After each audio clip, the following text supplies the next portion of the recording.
We've already talked about shutter speed, ISO, aperture, and even ND filters. But how do you bring all of those things together to create the perfect exposure in any situation? After having taught media production for more than a decade, for me, it all comes down to understanding something called the exposure triangle, which is the relationship between shutter speed, ISO, and aperture, and how they control light hitting your sensor. Let's break this down step by step so you can set that perfect exposure on your next production.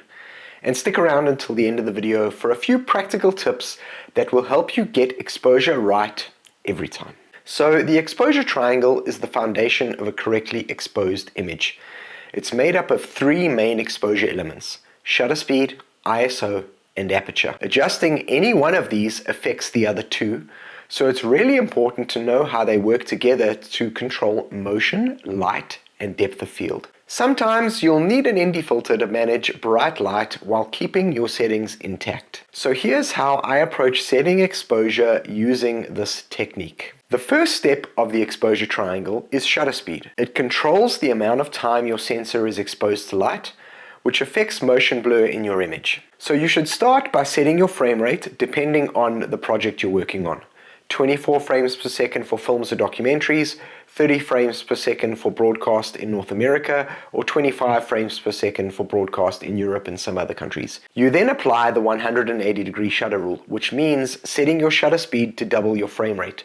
So for example, 24 frames per second is 1/48, 30 frames per second is 1/60, and 60 frames per second is 1/120. This will give you natural motion blur that keeps your footage smooth. The next step is ISO, which controls your camera's sensitivity to light.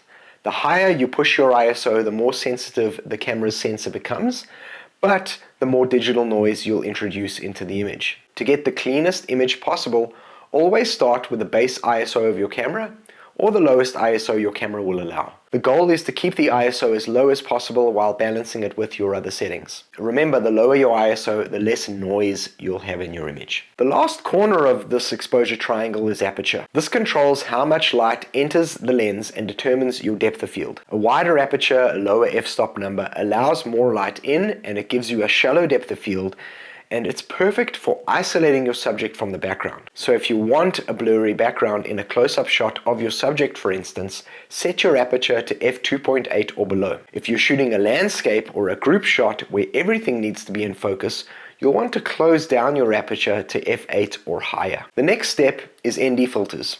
When you're shooting in bright conditions but want to keep your aperture wide open and your shutter speed locked in and your ISO low, an ND filter becomes essential. It acts like sunglasses for your lens, reducing the amount of light coming into your lens without affecting the image quality. So, as an example, on a bright sunny day, you've got your aperture set to f2.8, your ISO is set low, maybe around 100 or 200, and your shutter speed is at 1/48 to match your frame rate, which is 24 frames per second. But the sunlight is making the image way too bright. Instead of closing down your aperture or increasing your ISO, which would mess up the look you're going for, you can simply add an ND filter to cut down the amount of light coming into your lens and keep your exposure balanced. The last step is fine-tuning.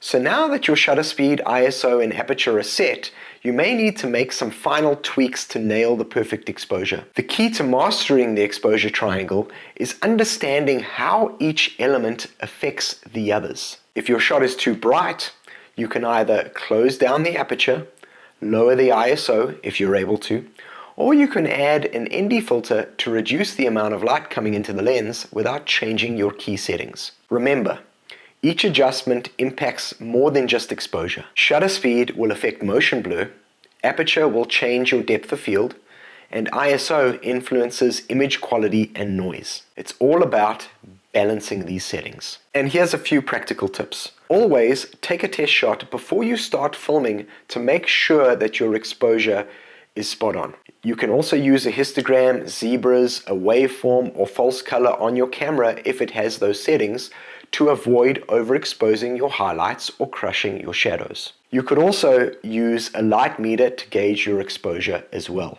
if you have access to one. And that's how you master exposure, by using the exposure triangle. So whether you're filming in broad daylight or in a low light environment, balancing shutter speed, ISO, and aperture will help you get the perfect shot every time. And don't forget, if you're in a tricky and bright lighting situation, ND filters can be your best friend. Thanks for following along in this series, and if you found this helpful, check out this next video that can help you take your media production to the next level.